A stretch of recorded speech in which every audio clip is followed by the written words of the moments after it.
সবাইকে শুভ সন্ধ্যা। শতাব্দী প্রাচীন ঝুলন যাত্রা ঝুলন বাড়ির সেই উৎসবের আজকে দ্বিতীয় দিন। পুজো হয়েছে কিছুক্ষণ আগে, সঙ্গীত অনুষ্ঠান শুরু হবে।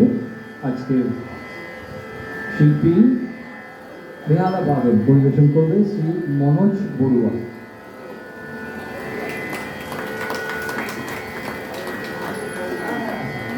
এই অনুষ্ঠানের ঐতিহ্য বহুদিনের, যেটা বললাম শতাব্দী প্রাচীন, প্রায় 200 সাল হতে চলল। প্রতি বছরই ঝুলন যাত্রা, আপনারা যারা আসেন তারা জানেন 5 দিনের অনুষ্ঠান হয় এখানে, ঠাকুরের পুজো হয়, তার সঙ্গে এর আগেও তো বিভিন্ন সঙ্গীতজ্ঞ ভালো ভালো যারা এসে এখানে অনুষ্ঠান করে গেছেন।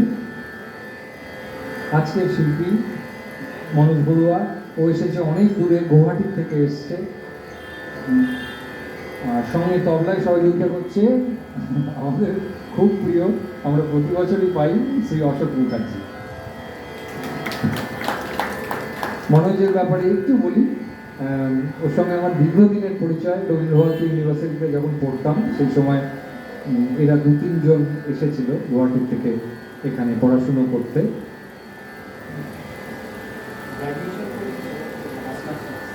শুধুমাত্রই মাস্টার্সটা করেছে এবং তাতেই শ্রীমান gold medalist, first class first হয়েছিল সেই সময়।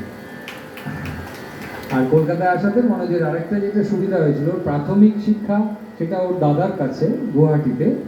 এখানে আসার পরে মনোজ খুব ধারাবাহিকভাবে প্রথম বেশ কয়েক বছর আমার গুরুমা শ্রীমতী সুদয়া বন্দ্যোপাধ্যায়ের কাছে তালিম পায়, এবং তারপরে সেই সময়টাতে ও ইউনিভার্সিটিতে আরেকজনের গাইডেন্স পেত। তিনি হচ্ছেন প্রখ্যাত বেহালা বাদক বিদুষী শিশিকণা ভট্টাচার্য, যিনি আমাদের ডিন ছিলেন সেই সময়। পরবর্তীকালে শিশিরদের কাছেও ধারাবাহিক তালিম নিয়েছে, বাজাচ্ছে অনেক দিন ধরে, বাজাচ্ছে, দেশে বাজাচ্ছে, বিদেশে বাজাচ্ছে।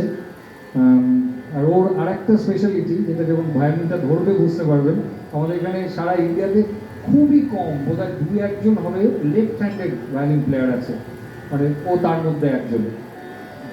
আর আমাদের খুব পরিচিত, প্রতি বছর বহু বছর ধরে আমি অশোককে বলছিলাম যে আমি এখানে এসেছি, আমি প্রথম বছর বাজিয়েছিলাম হচ্ছে 2014 সালে।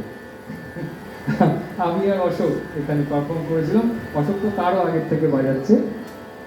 লখনৌ ঘরানার শিল্পী, প্রথম শিক্ষা শ্রী বিভূতিভূষণ ভট্টাচার্য, এবং পরবর্তীকালে আমাদের তবলার স্বনামধন্য শিল্পী এবং গুরু পণ্ডিত স্বরাজ ভট্টাচার্যের কাছে ধারাবাহিকভাবে তালিম নিয়েছে এবং এখনও পাচ্ছে।